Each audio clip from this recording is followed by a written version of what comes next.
সরাসরি চলে যাব শালবনীতে জনসভায় বক্তব্য রাখছেন কেন্দ্রীয় স্বরাষ্ট্রমন্ত্রী অমিত শাহ। इसके लिए नहीं डालना है आपको वोट, भाजपा का मुख्यमंत्री बनने के लिए नहीं डालना है। आपको वोट डालना है एक एक घुसपैठिए को बंगाल के बाहर निकालने के लिए वोट डालना है। मुझे बताओ सालबोनी वालों, बंगाल में घुसपैठिए रहने चाहिए क्या? अरे जोर से बोलो, रहने चाहिए क्या? ये घुसपैठिए हमारे युवाओं की नौकरी छीन रहे हैं, गरीबों का अनाज छीन रहे हैं और देश को असुरक्षित कर रहे हैं। ममता दीदी वोट बैंक की लालच में घुसपैठियों को रहने देती।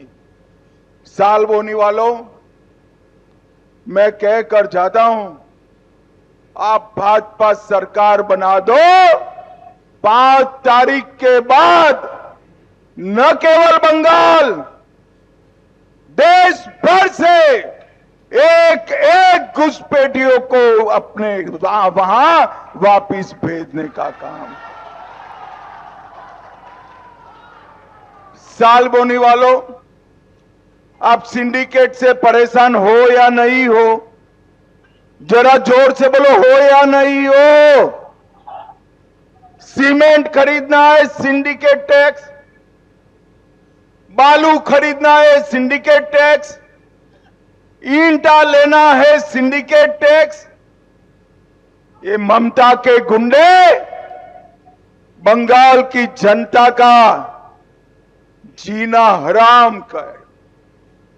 आप बैलेट मशीन पर कमल का निशान ढूंढिए, 4 तारीख के बाद एक गुंडे को हम ढूंढ ढूंढ कर जेल की सलाखों के पीछे डालेंगे।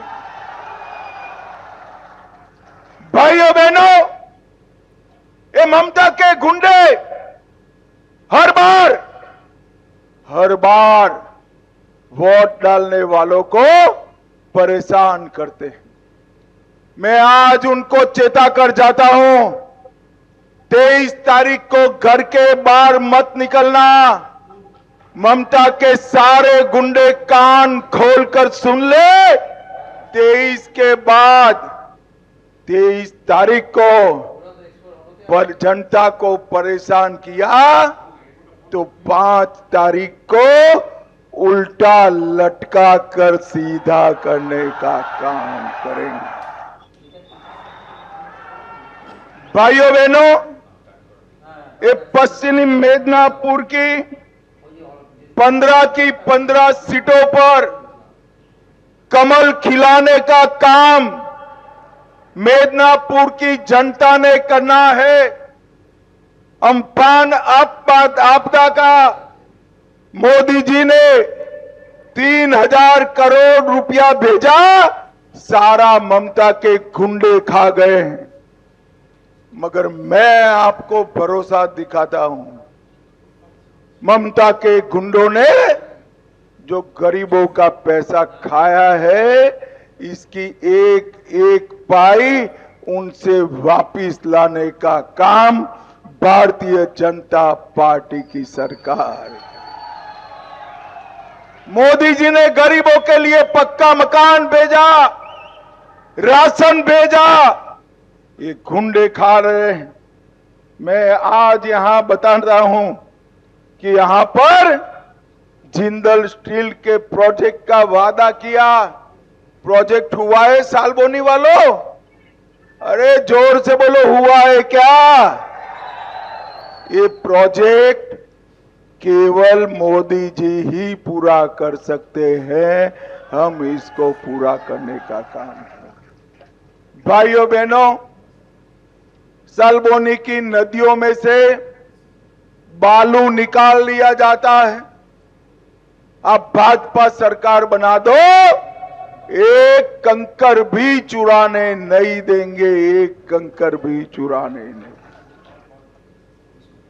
ममता दीदी के शासन में बंगाल में माताएं बहनें सलामत नहीं है। बंगाल के ममता के घुसपैठियों के गुंडों ने संदेश खाली में सालों तक हमारी बहनों का शोषण किया है। मैं आज बताता हूं, संदेश खाली हो, आरजी कार हो, दुर्गापुर मेडिकल कॉलेज हो, साउथ कलकत्ता लॉ कॉलेज हो, हर महिला पर अत्याचार के एक एक आरोपी को चुन चुन कर जेल की सलाखों के पीछे डालने का काम। ये ममता दीदी कहती है कि बहनें रात को 7 बजे के बाद बाहर ना निकले। अरे दीदी, शर्म करो, शर्म करो। माताओं बहनों, आप चिंता मत करो। मैं कहकर जाता हूं, भाजपा सरकार बना दो, आधी रात को भी आप पर कोई आंख ऊंची कर कर नहीं देख पाए। ममता दीदी के राज में सारी बहनें असलामती का जीवन जी रही। उनको सुरक्षा देने का काम हम भारतीय जनता पार्टी की सरकार। ये ममता दीदी ने बंगाल के आलू को झारखंड और ओडिशा में जाते हुए बंद किया है। आलू की खेती करने वाले सारे किसान तबाह हो गए। मैं आज आलू की खेती करने वाले किसानों को कहता हूं, 5 तारीख के बाद आपका आलू झारखंड ओडिशा जाएगा, आपको पूरा दाम मिलेगा। भाइयों बहनों, आलू के किसानों के लिए हर मंडल में हम कोल्ड स्टोरेज बनाने का काम भी भारतीय जनता पार्टी करेगी। ये इतनी सारी माताएं बहनें आई हैं, मैं आपको बताकर जाता हूं, हमारे महतो को जिता दीजिए। मई महीने के बाद हर पहली तारीख को हर दीदी लोगों के अकाउंट में हर महीना 3000 रुपया जमा करने का काम है।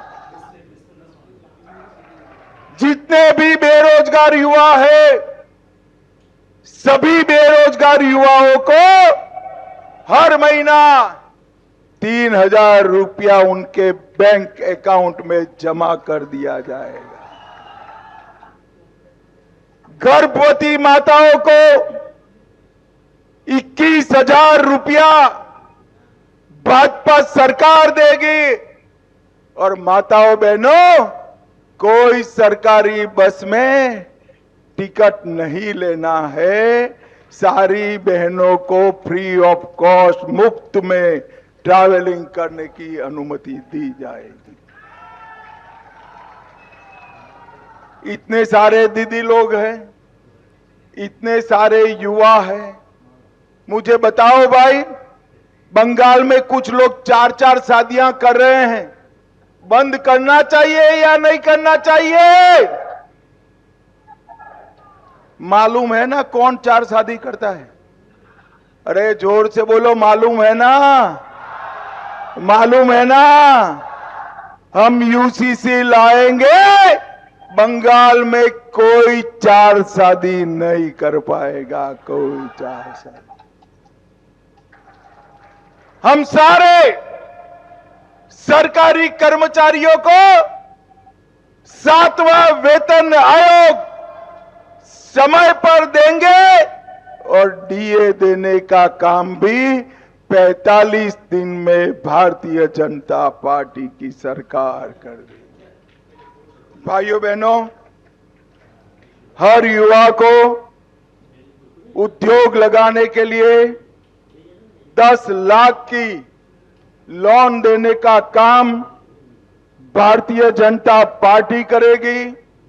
5 साल का 5 लाख तक का सारा इलाज का खर्चा भारतीय जनता पार्टी उठाएगी। विधवाओं, दिव्यांगों और वरिष्ठ नागरिकों को हर महीना 2000 रुपया भारतीय जनता पार्टी की सरकार देने का काम करे। और भाइयों बहनों, मुझे बताओ, अयोध्या में मोदी जी ने राम मंदिर बनाया, अच्छा किया या बुरा किया? जरा जोर से बोलो, अच्छा किया या बुरा किया? 550 साल से ये लोग राम मंदिर नहीं बनने देते थे। मोदी जी ने 2019 में राम मंदिर बनाकर जय श्री राम कर दिया। जहां बाबरी मस्जिद थी वहीं राम मंदिर बना। और ये ममता दीदी देखो, अपने चेले हुमायूं कबीर से बंगाल में बाबरी मस्जिद बनाना चाहती है। ए दीदी, कान खोल कर सुन लो, ये बंगाल भारत में है। कोई कबीर फबीर यहां पर बाबरी मस्जिद नहीं बनाने देंगे हम। मुझे बताओ भाइयों बहनों, बंगाल में बाबरी मस्जिद बननी चाहिए क्या? जोर से बोलो, बननी चाहिए क्या? ममता दीदी, कान खोलकर सुन लो, बंगाल में बाबरी मस्जिद हम नहीं बनने देंगे। भाइयों बहनों, अभी अभी ममता दीदी ने 33% आरक्षण विधानसभा और लोकसभा में दे रहे थे मोदी जी। इसका बिल गिराने का काम ममता बनर्जी ने किया है।